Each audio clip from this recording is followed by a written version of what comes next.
The reason why I even did that video was based upon Pan-Africanism in some sort of way. Early on, a lot of our ancestors, the forefathers, and activists has reached out to the African continent for assistance, help, support, reinforcements, however you want to label it, right? For us can have unity within the African diaspora, but that has failed to take any sort of soul breaking, any sort of soul ties of any sort. It's really a nothing burger. Nothing has happened on those lines. Let's think about this, because I don't want to highlight this young man to the point where he's speaking for a majority of African immigrants, especially from Nigeria, where he's from. But I do want to point out some things as we're going through his comments. He was stating that the quality of life generally in Switzerland, Norway, Germany, and other European countries are well above that of the US. And he is absolutely correct. But you know what he didn't say? The quality of living in Africa, in some countries, in some districts in Africa are well above the living standards in America or even those European countries. Because as he states, and I will read, that Europe colonized Africa and stole and plunged and pillaged a bunch of their resources. Absolutely, sir. You're absolutely correct. So with that being said, I kind of inspired me to go and see the quality of living standards in the countries that he named versus the US. So we can kind of get a comparison of the quality of living in those European countries. But again, those are very vague statements because we're going to get just a little bit detail so we can bring context to the conversation. Okay. So with that being said, we're going to do a rough rundown of the countries. So number one, Canada, Denmark, Sweden at number 3. And then we get to his country. Sweden is number 3. Norway is number 4. We are Austria, Netherlands, Finland, and then Germany at number 9. You don't see the US yet. New Zealand, Austria, Belgium, Japan, United Kingdom, Ireland, Singapore, France, South Korea, Spain, and the United States of America is coming in at number 20. So the questions that some of you may have is, where are those African countries? Where is South Africa? Where's Nigeria? Where's Kenya? Where's Ghana? Where's Algeria? Where's the North Arab Emirates of North Africa? Where's the Congo? Where's the Namibia? Where's Zimbabwe? Where's Gambia? Where's Mozambique, Angola, Rwanda, Tanzania, Uganda? Where are all these other countries? I know Europe and the Western countries have stole majority of your wealth, and you guys will state over and over again that essentially all the governments in the African states, in the African countries are corrupt. And this is why you guys are not building solid infrastructures. See, but this is what I'm getting at. Now we're getting divisive, right? Because if you watch that video, which is only 30 minutes, if you watch that video, am I truly being divisive? If I'm truly looking down on people, or am I stating fact? Or am I just speaking out the side of my neck? Am I trying to start a war between African immigrants and Black Americans? Absolutely not.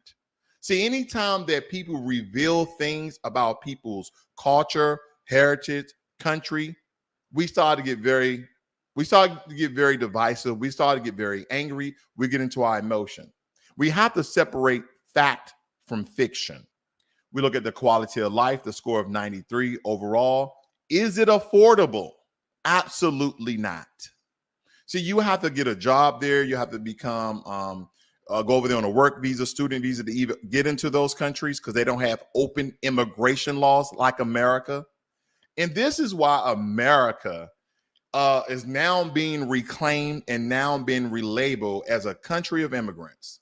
But that's not true, because we understand that Aboriginal people that look like you and I were actually there prior to slavery. And a lot of people would like to null and void. They would try to, oh no, they were Native Americans. They look like the South Mongolian people out of Asia. And that's absolutely false, right? And because the only thing we believe come from books, come from research, and come from what essentially white Europeans had written in their books to be the truth, right? But again, I digress because that's very debatable and we can talk about that all day. Now, right before we get to America, as I stated, how a lot of these countries in Europe are very, very safe. Who are they safe for? That's the question. Who are they safe for?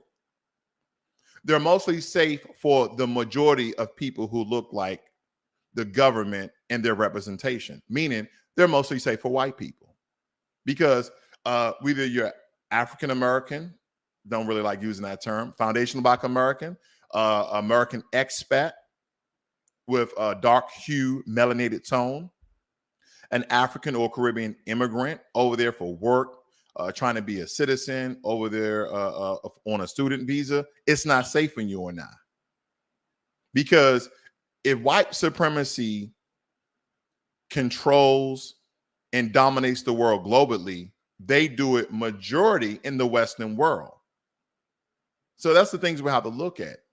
And oppression, see, it's like you go from being slightly oppressed to majorly oppressed. And then we start to toy with if Ukraine and Poland, Romania, and all these other bordering countries of Ukraine are being racist. What do you think they are? I don't want to hear about slavery because we Africans lost the very best of us too. Your ancestors were our forefathers, uncles, sisters, brother, etc. You are absolutely right, sir. Because he don't want to hear about slavery. He said your ancestors were our fathers, uncles, and sisters. He said we lost the very best of us too. You're right.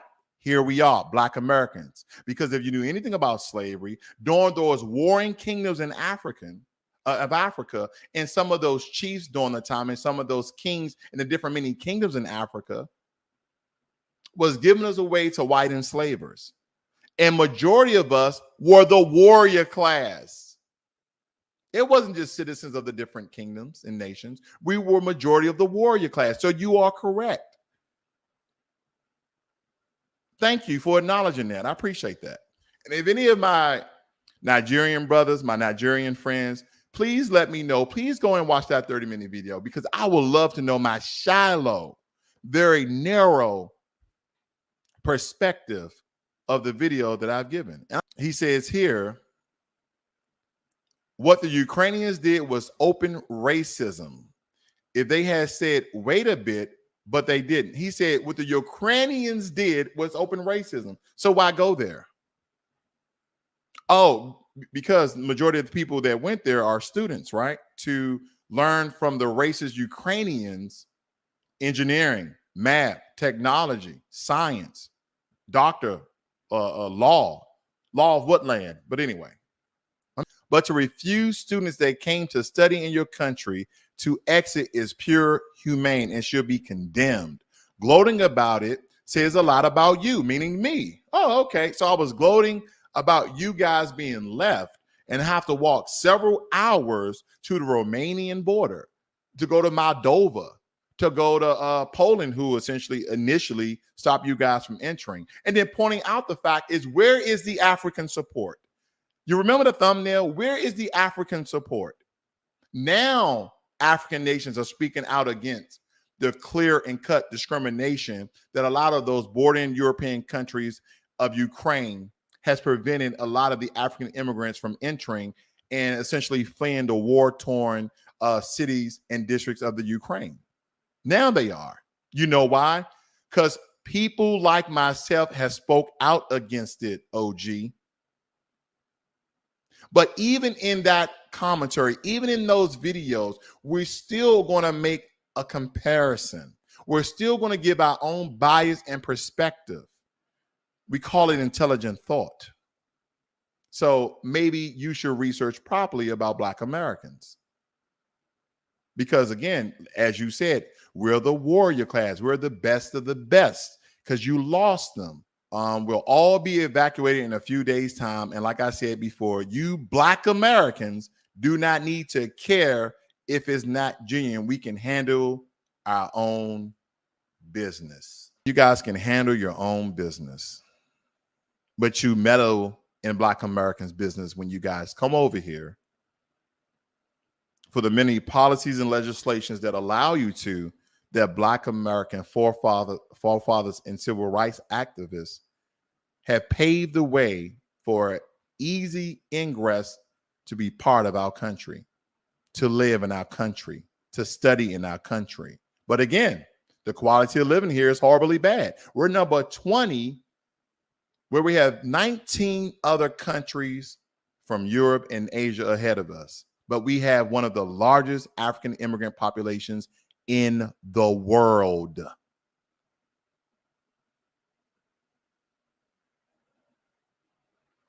If I really didn't care, first and foremost, I wouldn't even cover this story. Number two, I wouldn't give you a solution of what other neighboring countries are doing. See, anytime we speak, we're speaking in support, believe it or not, but people would like to only take what they believe to be negative. See, the thing about is pressure. The same way Black Americans put pressure on the American government, we speak out against it on social media, worldwide media. We speak out against it very, very publicly because it puts pressure on the systems to do the right thing. We understand that Ukraine and Russia have special interests in Africa. We understand that one of their major export is wheat to Africa. And essentially, Africa doesn't want to lose that European support, even though the same European countries are some of the same countries that has stole, raped, coerced, and manipulated their resources and their people. I digress, but you get the point I'm making, right? But see, that's what we do. We come on and we give our own assessment and how we see it to connect the dots, so to speak, to put pressure on those countries to support their own people. But he didn't say it that way. Because again, the thumbnail is, where is the African support? It's not speaking out against African immigrants or African immigrant students. It's speaking about the governments in Africa and what they should be doing or what they could be doing to help their people. But you didn't see that this was all probably a bit of Pan-Africanism to make governments aware that we are aware. And what are you doing about that? Why are you letting your people suffer at the borders of these European countries? Because a lot of those African immigrants, I would like to believe, takes that information and go back to their countries and make their countries better, to make the healthcare system better, to make the educational system better, to make their infrastructures better, to inspire and push the barriers of innovation. That's what I would like to believe, but I'm just speaking down. I'm gloating. I'm gaslighting while smoking a cigar.